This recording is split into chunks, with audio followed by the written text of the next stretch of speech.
Haleluya. Puji Tuhan. Haleluya, puji Tuhan.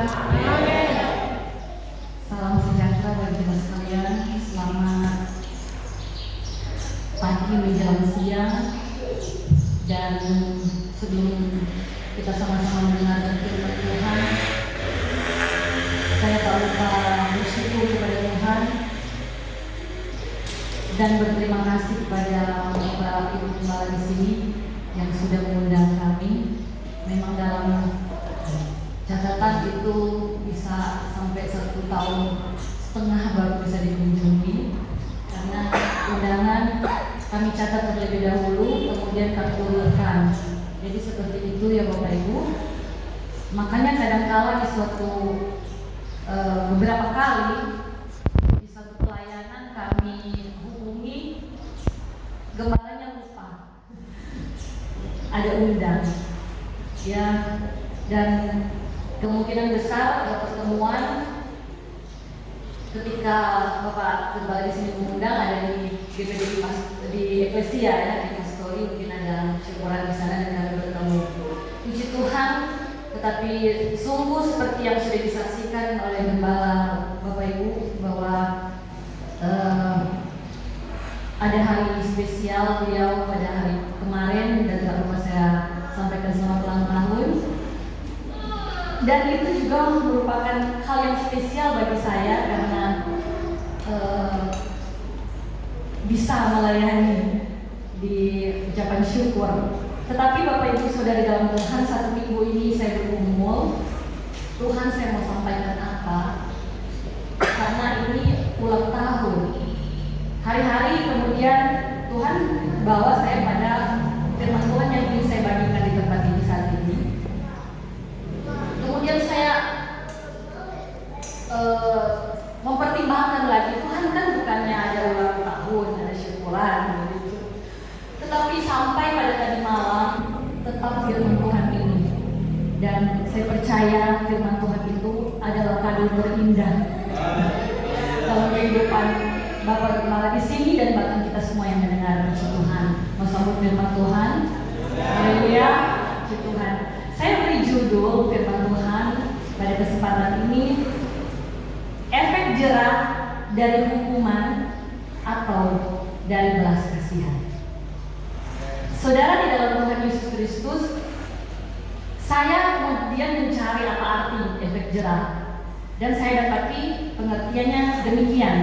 Efek jerah adalah dampak dari sanksi yang diberikan kepada pelaku pidana, pelaku kejahatan, yang diharapkan dari sanksi ini dapat membuat pelaku tersebut jerah atau tidak mengulangi perbuatannya di kemudian hari. Atau dalam pengertian yang sederhana, bahwa efek jerah itu adalah rasa takut, rasa kapok, rasa tobat, sehingga di kemudian tidak melakukan hal yang serupa, tidak mengulangi lagi. Nah, adanya efek jerah bagi pelaku tidak hanya terfokus pada pelaku itu sendiri, tetapi kepada orang lain yang melihat hukuman yang diterima oleh pelaku tadi. Ketika melihat ada hukuman demikian, diharapkan membuat orang lain tidak mengikuti perbuatan yang mendatangkan hukuman tersebut.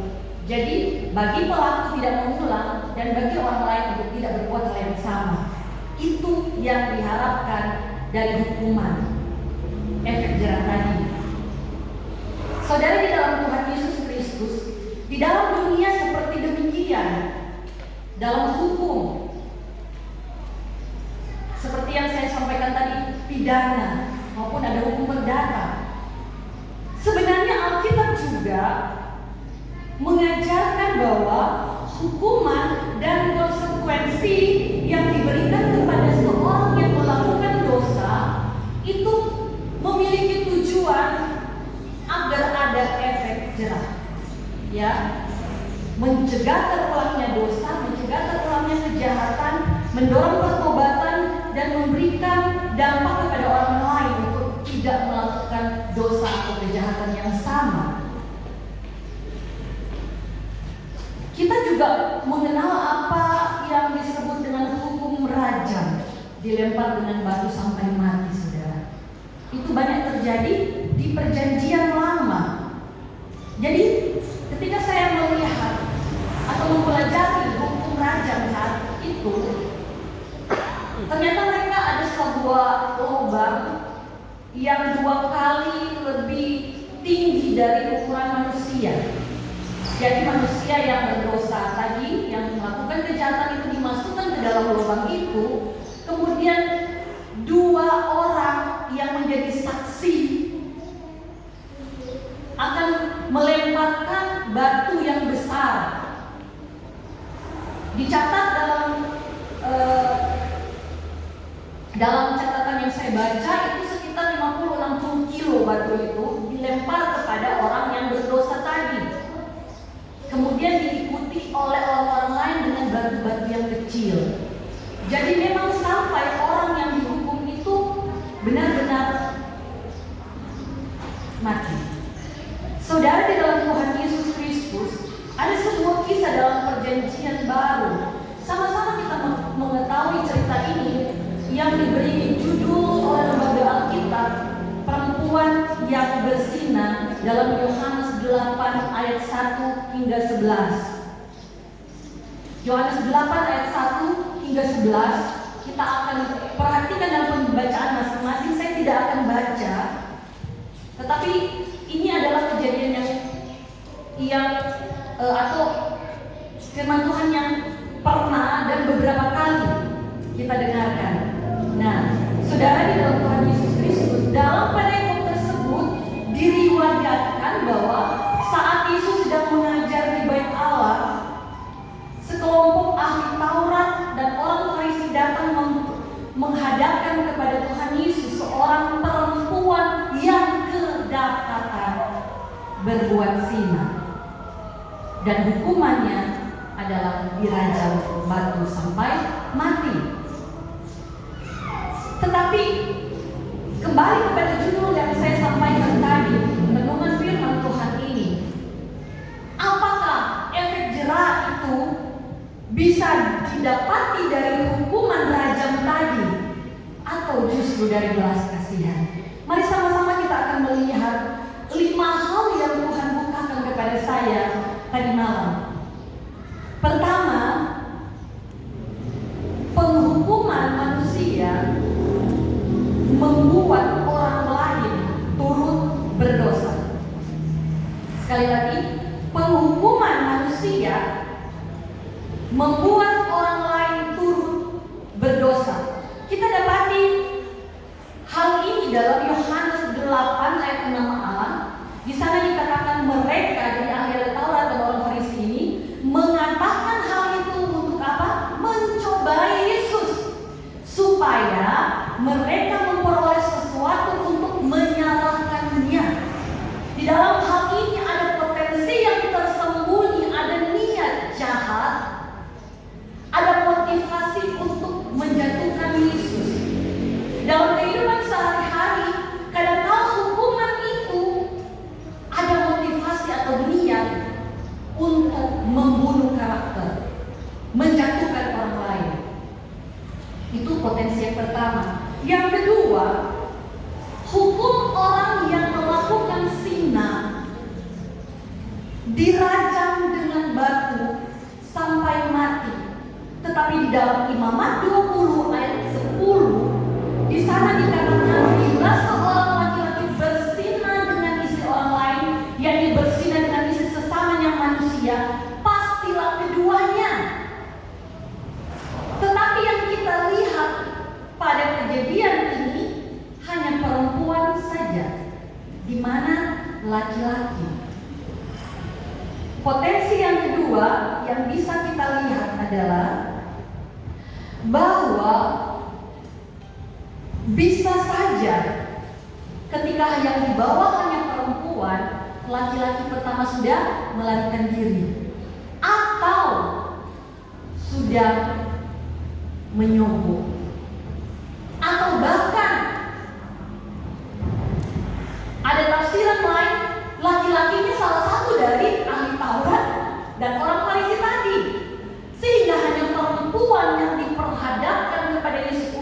dirajam. Saudara, di dalam Tuhan Yesus Kristus, di sini hukuman manusia itu bisa membawa manusia, terutama penegak hukum itu sendiri, untuk berlaku dosa karena tidak adil. Bisa diatur dengan uang, bisa karena kedekatan, sehingga hukum itu jadi berat sebelah. Dan banyak kejadian di dalam kehidupan kita. Pilih kasih dalam hukum manusia. Kalau kita kembali dalam hukum Taurat ini, saudara, hukum ini sudah berlaku. Dan kenapa Yesus seolah-olah membatalkan hal ini, saudara? Itu hukum Taurat, hukum yang kita kenal, hukum Musa, sudah berlaku sejak perjanjian lama. Itu mutlak dilakukan, tetapi Yesus tidak melakukan. Kita akan belajar lagi, saudara. Hal yang kedua, dari kejadian ini, saudara, kita melihat bahwa sebenarnya yang pertama harus diadili adalah orang yang mau mengadili. Di dalam Yohanes 8 ayat 7, ketika mereka terus-menerus bertanya kepada Yesus, Yesus bangkit, berdiri dan berkata kepada mereka, apa, saudara? Barang siapa di antara kamu tidak berdosa, hendaklah ia yang pertama melemparkan batu kepada perempuan itu. Yang merasa tidak berdosa, akhirnya apa, saudara? Tidak ada seorang pun, dari yang tertua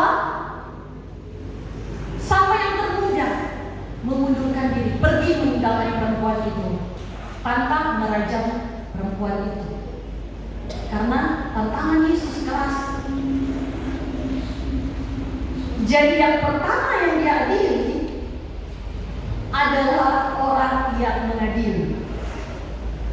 Saudara, di dalam Tuhan Yesus Kristus, banyak orang yang merasa mereka itu paling benar, sebenarnya kenyataannya sebaliknya. Ya. Dalam 1 Petrus 4 ayat 17 bagian A saja, firman Tuhan bilang begini, karena sekarang telah tiba saatnya penghakiman dimulai, dan pada rumah Allah sendiri yang harus pertama-tama dihakimi. Kalau dia di rumah itu sendiri, dari rumah itu sendiri itu bicara tentang apa? Dari hamba Tuhan itu sendiri. Dan rumah Allah itu sendiri yang pertama-tama itu dimulai dari kehidupan saya dan saudara sebagai orang percaya, bait Allah, rumah Allah. Amin, saudara. Dari kehidupan saya dan saudara terlebih dahulu yang harus dihakimi. Roma 2 ayat 1, karena itu hai manusia, siapapun juga engkau yang menghakimi orang lain, engkau sendiri tidak bebas dari salah. Sebab dalam menghakimi orang lain, engkau menghakimi dirimu sendiri, karena engkau yang menghakimi orang lain melakukan hal-hal yang sama. Mungkin bukan dalam dosa yang sama seperti tadi, dosa berzina, tetapi kita tidak luput dari dosa. Makanya itu di dalam Yohanes 8 ayat 9a, semuanya pergi karena mereka tahu mereka juga berdosa. Saudara, di dalam Tuhan Yesus Kristus, Yesus tidak mengadili seseorang berdasarkan kesalahan yang dibuat atau berdasarkan hukum apa yang dilanggar. Yesus mengadili manusia dengan mengetuk hati nurani. Ya, ada suatu motivasi ilahi. Karena ketika hati nurani kita diketuk Tuhan, sulit bagi kita untuk menyanggap pernyataan Yesus. Dan demikian juga kita akan merasa menyesal atas dosa kita. Saya tidak dalam bagian orang yang dinamakan dengan hyper grace atau anugerah yang kebablasan, saudara. Karena Tuhan juga bilang dalam firman Tuhan yang lain, ingat akan kasih Tuhan, ingat juga kekerasan hatiku. Amin, saudara. Tetapi dalam bagian ini saya ingin mengangkat, saudara, apa sebenarnya yang Tuhan berikan kepada saya tentang peristiwa ini dari dasar kejadian yang dimana Yesus terlibat langsung di sana. Saudara, dalam Tuhan Yesus Kristus, Yohanes 9 ayat 39, kata Yesus sendiri, aku datang ke dalam dunia untuk menghakimi, supaya barang siapa yang tidak melihat dapat melihat. Ini tujuan Tuhan dalam hal menghukum atau menghakimi, supaya orang bisa terbuka mata hatinya, saudara, terketuk nuraninya untuk bertobat, dan supaya barang siapa yang dapat melihat menjadi buta. Artinya apa?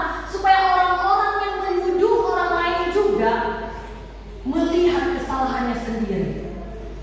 Dalam terjemahan firman Allah yang hidup, Yohanes 9 ayat 39, demikian firman Tuhan. Kemudian Yesus berkata kepadanya, aku datang ke dalam dunia ini untuk memberi penglihatan kepada mereka yang buta rohani. Dicelikkan mata rohani kita, dan untuk menunjukkan kepada mereka yang menyangka dirinya dapat melihat bahwa mereka itu justru yang buta rohani. Saudari dalam Tuhan Yesus Kristus, itu hal yang kedua. Bagaimana yang pertama diadili adalah orang yang mau mengadili terlebih dahulu.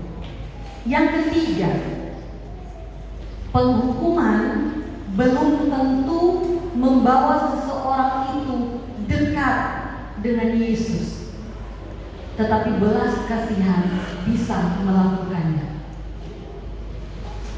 Penghukuman kadang-kala tidak memberi efek jerah, malah hal itu membuat seseorang itu menjauh dari persekutuan, menjauh dari ibadah, bahkan melakukan dosa yang lebih besar lagi.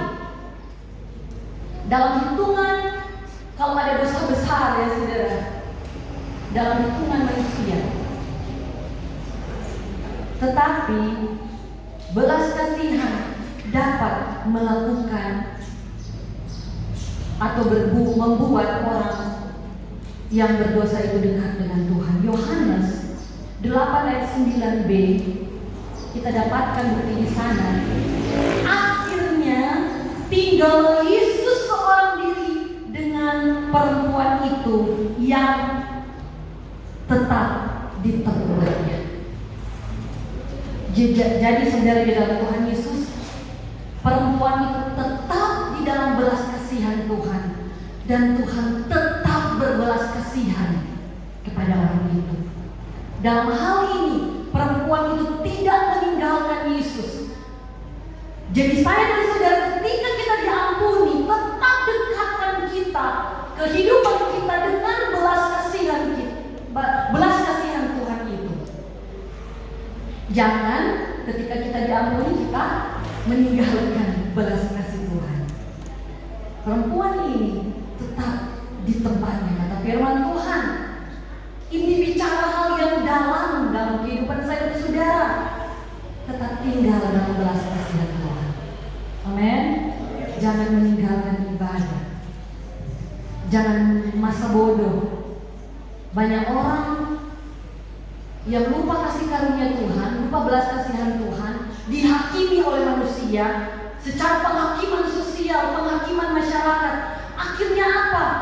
Dia menjauh dari belas kasihan Tuhan, dia mengakhiri hidupnya.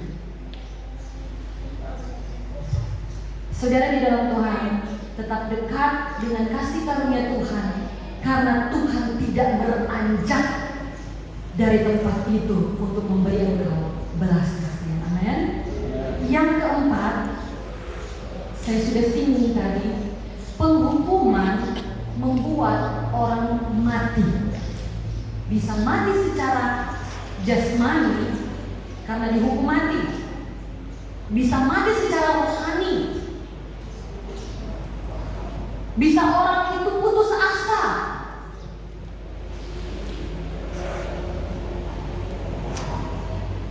Karena penghukuman itu mengambil hak orang untuk mendapatkan kesempatan bertobat, sementara belas kasihan memberikan kesempatan untuk bertobat. Amin, saudara. Yohanes 8 ayat 11, di sana Yesus berkata dengan penuh kasih, "Aku pun tidak menghukum engkau. Pergilah dan apa saudara? Jangan berbuat dosa lagi mulai dari sekarang." Jadi belas kasihan adalah kesempatan untuk orang yang berdosa itu berbalik, bertobat.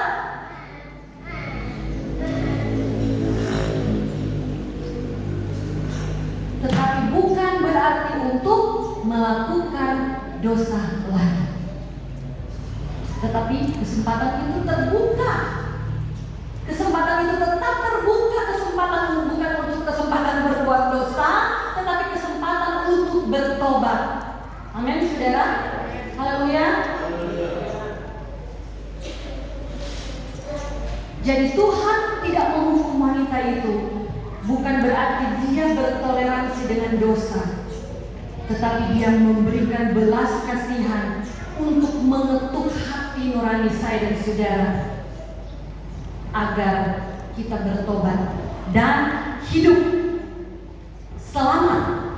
Amin. Yesaya 33 ayat 22, sebab Tuhan ialah hakim kita. Tuhan ialah yang memberi hukum bagi kita. Tidak sampai di situ. Tuhan ialah Raja kita. Dia akan menyelamatkan kita. Jadi tujuan dari penghukuman Tuhan, pertama ketika Tuhan menghukum itu Tuhan adil, tidak berat sebelah, saudara. Dia penuh dengan belas kasihan, memberikan kesempatan supaya apa? Menyelamatkan saya dan saudara. Mazmur 103 ayat 10, tidak dilakukannya kepada kita setimpal dengan dosa kita, dan tidak dibalasnya kepada kita setimpal dengan kesalahan kita. Secara manusia itu sebenarnya orang bilang, ya tidak adil. Tetapi begitulah karakter Tuhan. Begitulah konsep penghukuman Tuhan. Karena dia tidak bisa, saudara, untuk menyangkal dirinya sebagai Allah yang penuh kasih. Amin. Haleluya. Ayat 11, tetapi setinggi-tinggi di langit bumi, demikian besar kasih setianya atas orang-orang yang takut akan Dia.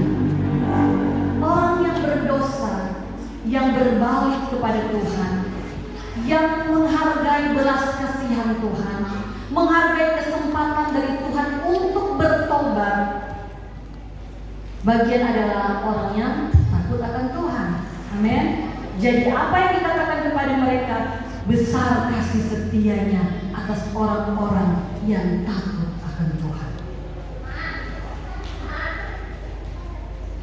Pesan Tuhan Yesus di ayat 11 dalam Mazmur 103 ini sebenarnya hendak menunjukkan kepada saya dan saudara bahwa menyadarkan seseorang atas kesalahannya adalah cara terbaik membuat orang itu mendapatkan efek jerahnya.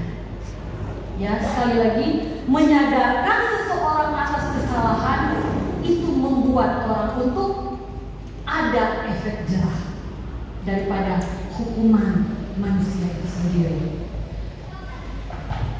Dan sikap untuk tidak menghukum seperti yang dilakukan Tuhan kepada perempuan yang kedapatan berzina itu menunjukkan bahwa kasih atau belas kasihan itu justru menyembuhkan, justru memberi kehidupan, justru tidak membunuh kehidupan itu sendiri. Makanya Yesaya 18:23 bilang, apakah aku berkenan kepada kematian orang fasik? Apakah Tuhan berkenan atas kematian orang-orang yang melakukan kejahatan? Tuhan bilang demikian, saudara. Demikian firman Tuhan Allah. Bukankah kepada pertobatannya supaya ia hidup? Kalau dirajam dengan batu, mati, saudara. Tidak ada kesempatan lagi untuk bertobat. Bahkan mungkin kehidupannya tidak mati secara tubuh, tetapi rohaninya mati, saudara. Hati-hati saya dan saudara. Siapa kita? Yang mungkin kita tidak membunuh orang sehingga orang itu meninggal, tetapi kehidupan saya dan saudara menghakimi dia, membunuh karakternya, membunuh rohaninya.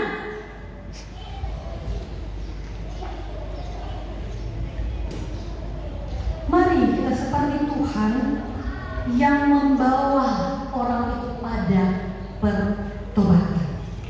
Amin. Di dalam terjemahan bahasa Indonesia masa kini, Yesaya 18:23, Tuhan berfirman begini, apakah kau pikir aku Tuhan yang maha tinggi senang kalau orang jahat mati? Apakah saya dan saudara pikir Tuhan itu suka kalau orang berdosa itu mati? Itu pertanyaan bagi kita semua. Tetapi firman Tuhan bilang pada saat ini, sama sekali tidak. Aku ingin ia meninggalkan dosa-dosanya supaya ia tetap hidup. Jadilah orang yang memberikan kesempatan orang lain untuk bertobat. Amin, saudara. Haleluya.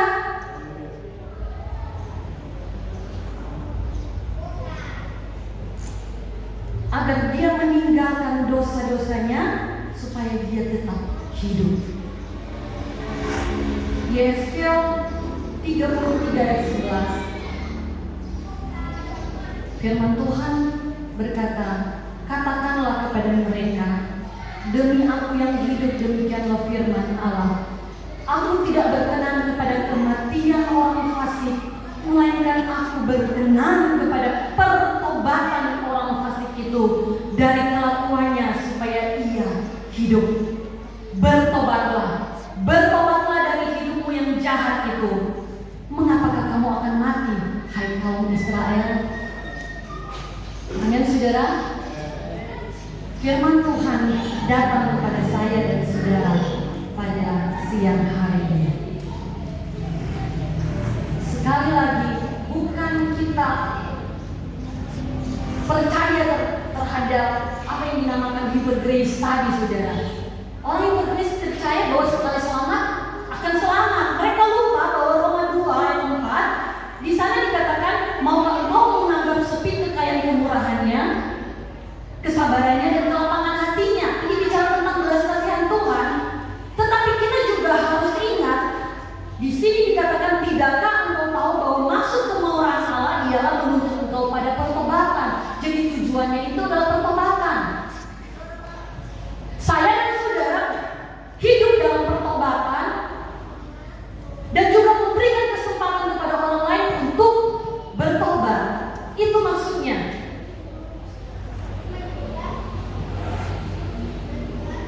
Amin, saudara. Yang kelima, di sini ada ulang tahun, ada berapa orang ya? Ada 5 orang. Puji Tuhan. Yang kelima yang Tuhan bukakan adalah bahwa dosa kedapatan bukan satu-satunya dosa kedapatan berzina, kedapatan mencuri, kedapatan berdusta, kedapatan memfitnah, itu bukan satu-satunya dosa. Amin, saudara. Saudara bisa tangkap maksud saya? Jadi yang kelima, dosa kedapatan seperti perempuan tadi yang kedapatan melakukan dosa, ternyata bukan satu-satunya dosa. Dosa kedapatan itu adalah dosa yang dapat dilihat, dosa yang dapat dibuktikan. Ya tadi, dosa yang kedapatan. Tetapi ada dosa lain yang tersembunyi, dosa yang tidak diakui, dan dosa yang diperbuat di dalam hati. Iri hati, benci, dendam. Amin, saudara. Haleluya. Tidak terlihat, tetapi ada, dilakukan di dalam hati. Cuma Tuhan yang Dia yang tahu. Jadi kalau tidak kedapatan begitu, manusia tentu tidak punya alasan atau dasar untuk memungkiri. Benar ya saudara? Makanya itu yang dikatakan Tuhan. Siapa yang paling yang di antara kita yang tidak berdosa, di antara kalian ini, ahli-ahli Taurat dan Farisi, yang tidak berdosa, lebih dahulu mereka menyadari mereka berdosa, akhirnya mundur dengan teratur. Saudara, di dalam Tuhan Yesus Kristus, di dalam Kejadian, perempuan yang berzina tadi, dia kedapatan. Memang di dalam Matius 5 ayat 27 bilang bahwa kamu telah mendengarkan firman yang berkata jangan berzina. Ayat 28 bilang begini, tetapi aku berkata kepadamu, saudara, setiap orang yang memandang perempuan serta menginginkannya, saya tambahkan lagi, jangan lagi perempuan, setiap orang perempuan yang memandang laki-laki dan menginginkannya. Ini realita ya, bukan penambahan firman Tuhan. Sudah berzina dengan dia di dalam hatinya. Ada tidak dari kita semua yang menginginkan orang lain yang bukan suami, bukan istri, yang kemudian mengakui, oh saya menginginkan, cuman dia dan Tuhan yang tahu. Amin, saudara. Jadi dosa kedapatan tidak terbatas dengan dosa berzina. Dosa apapun itu bukan satu-satunya dosa, karena ternyata ada dosa yang tidak diakui, ada dosa yang tersembunyi dalam hati. Seperti firman Tuhan tadi, menginginkan saja itu sudah berzina dalam hati. Haleluya saudara. Makanan enak saudara, sebentar. Amin. Haleluya, puji Tuhan. Saudara, di dalam Tuhan Yesus Kristus, di dalam Roma 2 ayat 16, firman Tuhan bilang begini, hal itu akan nampak pada hari penghakiman tadi, saudara, bahwa ada hari penghakiman bagi kita semua, bila mana Allah sesuai dengan Injil yang kuberitakan akan menghakimi. Jadi bicara tentang hari penghakiman, segala sesuatu yang tersembunyi dalam hati manusia oleh Kristus Yesus. Jadi tanpa terkecuali saudara, ada dosa yang tidak diakui, ada dosa yang tersembunyi, akan diakui. Manusia tidak bisa melihat, tetapi Tuhan menyelidiki sampai ke dalam hati. Amin. Haleluya. Nah, apa sebenarnya itu saudara? Tersembunyi itu apa? Karena dalam kehidupan, hal yang diakui, hal yang kedapatan itu mendapat hukuman dari negara. Kita bicara tentang hukuman dari Tuhan, tentang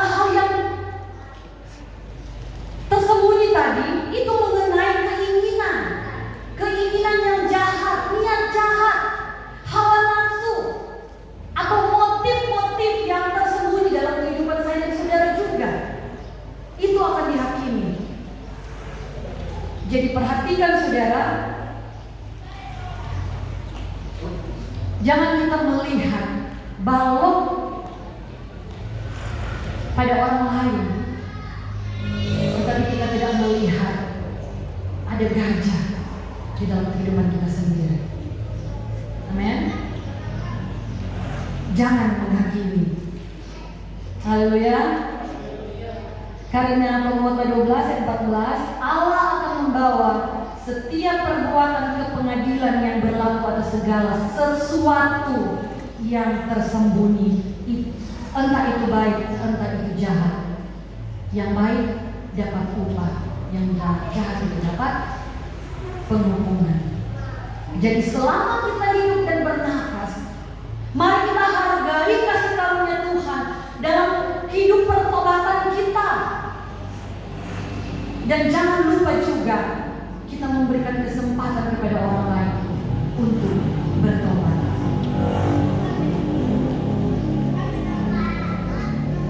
Haleluya. Saudara di dalam Tuhan Yesus Kristus, Roma 2 ayat 15, ayat terakhir, Roma 2 ayat 15. Saya baca dalam versi mudah dibaca, terjemahannya bilang demikian. Mereka menunjukkan bahwa dalam hatinya ada tertulis tuntutan hukum Taurat. Kadang-kadang hati nuraninya mengatakan bahwa mereka melakukan hal yang salah dan itu membuat mereka merasa bersalah. Kadang-kadang hati nurani mengatakan bahwa mereka melakukan hal yang benar dan itu membuatnya merasa tidak bersalah. Jadi dalam hal ini ada hukum hati nurani. Di dalam kehidupan saya, saudara, ada Roh Kudus. Roh Kudus itu yang akan membuat saya dan saudara ada pertimbangan untuk melakukan sesuatu hal, apakah itu berkenan atau tidak. Dan kita mendapat kebebasan untuk memilih. Jadi dalam hati kita ada yang disebut dengan hati nurani, di mana Roh Kudus itu bernaung di sana, memberikan saya dan saudara pertimbangan. Dan kalau kita memilih hal yang tidak berkenan, itu kebebasan. Di situ kita dihukum. Tetapi kalau kita melakukan sesuai dengan kehendak Tuhan, kita memilih hal yang berkenan, ada upah bagi saya dan saudara. Makanya Roma 13 ayat 5 bilang, sebab itu perlu kita menaklukkan diri, bukan saja karena kemurkaan Allah, bukan saja hanya karena hukuman Allah. Kita perlu menaklukkan diri, tetapi juga oleh karena apa? Suara hati kita. Amin.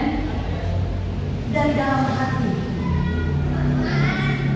ada firman Tuhan bilang, terpancar kehidupan kalau kita seturut dengan kehendak Tuhan. Meluangkan atau memberikan kesempatan Roh Kudus bekerja dalam hati kita. Kita akan menangkap dan menghargai kasih karunia Tuhan, dan kita juga akan memberikan kasih karunia yang kita dapatkan dari Tuhan juga untuk orang lain, berbelas kasihan kepada orang lain. Efek jerah dari hukuman ataukah efek jerah dari belas kasihan? Kembali kepada kehidupan saya dan saudara. Kita sudah mendengarkan firman Tuhan. Efek jerah dari hukuman, apakah tergambar dalam peristiwa perempuan yang kedapatan bersinar tadi? Tidak. Tuhan Yesus tidak memberi hukuman, tetapi memberi belas kasihan.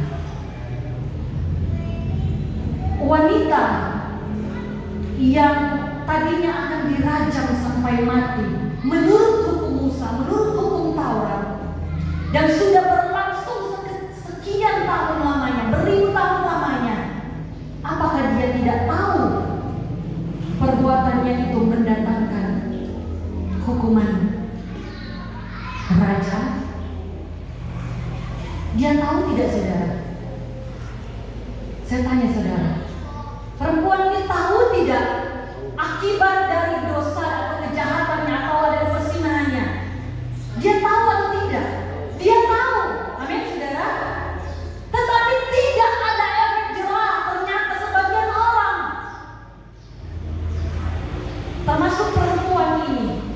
tidak ada efek jerah dari penghukuman yang seharusnya dia sudah lihat.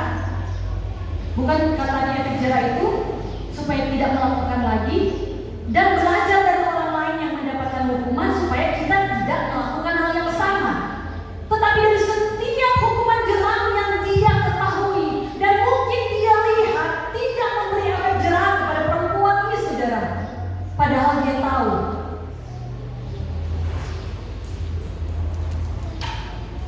Dan bahkan saudara, ada penafsiran bahwa perempuan ini adalah Maria Magdalena.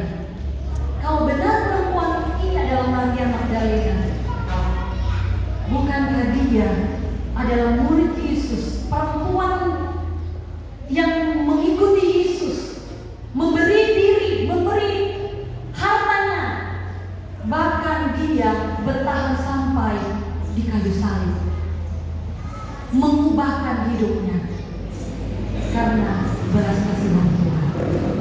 Amin, saudara. Penghukuman kadang tidak membuat efek jerah, tetapi belas kasihan lebih cenderung, lebih banyak membuat orang itu berubah karena ada kasih. Amin. Ada perhatian, ada kepedulian. Manusia itu makhluk sosial, saudara. Punya ada empati, punya hati nurani. Ketika dia mendapatkan kasih menyentuh hati nuraninya, dia bertobat. Amin. Haleluya. 2 Korintus 1 ayat 3. Bapa kita penuh belas kasihan. 2 Korintus 1 ayat 3. Terpujilah Allah Bapa Tuhan kita Yesus Kristus, Bapa yang penuh belas kasihan dan Allah sumber segala penghiburan. Amin. Dan kita diajak untuk punya belas kasihan dalam Kolose 3 ayat 12. Karena itu, sebagai orang-orang pilihan Allah yang dikuduskan dan dikasihinya, apa saudara? Kenakanlah belas kasihan. Allah kita Allah yang penuh belas kasihan, dan kita harus mengenakan belas kasihan juga. Amin. Haleluya. Dan ada firman Tuhan, saudara, yang banyak kali kita dengar. Matius 9 ayat 12 dan 13. Yesus mendengarnya dan berkata, Matius 9 ayat 12-13, bukan yang sehat yang memerlukan tabib, tetapi orang sakit. Ayat 13, jadi pergilah dan pelajarilah arti firman ini.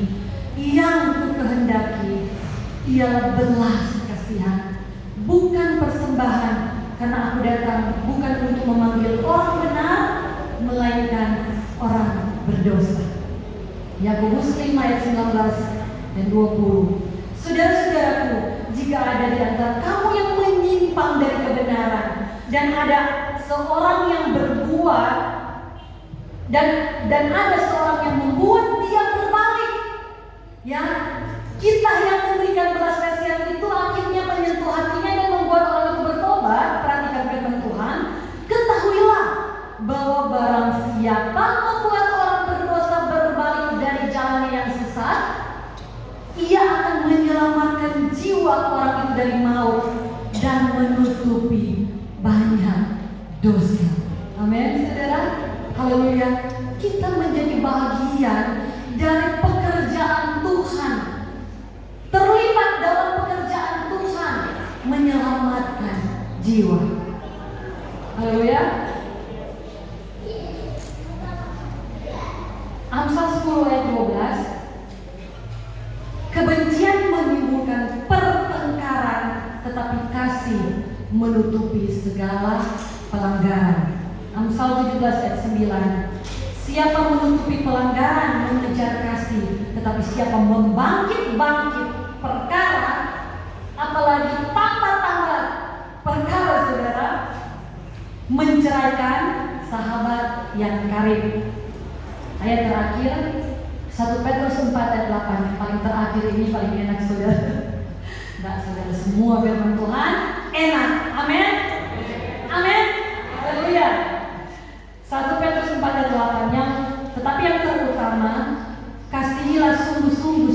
akan yang lain, sebab kasih menutupi banyak sekali dosa. Banyak sekali kata firman Tuhan. Dan di dalam Alkitab kata belas kasihan disebut sebanyak 104 kali. Banyak kali disebut, saudara. Amin. Kita datang pada kesimpulannya. Efek jerah dari hukuman atau dari belas kasihan. Pertama, penghukuman manusia membuat orang lain menjadi berdosa. Yang kedua, yang pertama yang harus diadili adalah orang yang mengadili. Yang ketiga, penghukuman belum tentu membawa seseorang itu dekat dengan Yesus, tetapi belas kasihan melakukannya. 4. Penghukuman kadang mengambil kesempatan orang bertobat, tetapi belas kasihan justru memberikan kesempatan orang untuk bertobat. Dan yang kelima yang perlu kita ingat, dosa kedapatan bukan dosa satu-satunya. Memberi efek jerah, apakah dari hukuman atau dari belas kasihan. Saudara dan saya sudah mendengarkan firman Tuhan. Untuk perempuan yang kedapatan berzina, Yesus memilih mengasihi daripada menghakimi. Untuk anak yang hilang, Bapa memilih membuatkan pesta daripada menista. Sekali lagi Bapak Ibu, dalam hal perempuan yang berzina tadi, Tuhan memilih mengasihi daripada menghakimi. Dari perempuan, dari perumpamaan anak yang hilang, Allah Bapa memberi pelajaran, meneladankan kepada saya dan saudara. Dia menyambut dengan pesta, bukan dengan menista. Pesta bukan menista. Menista itu merendahkan, menghakimi. Pesta bukan nista. Kita melihat Paulus, dosanya begitu gelap, membunuh orang-orang yang percaya kepada Tuhan. Apakah Tuhan menghakimi? Bukankah justru Tuhan berbelas kasihan kepada dia? Amin, saudara. Bahkan Tuhan menyediakan tabib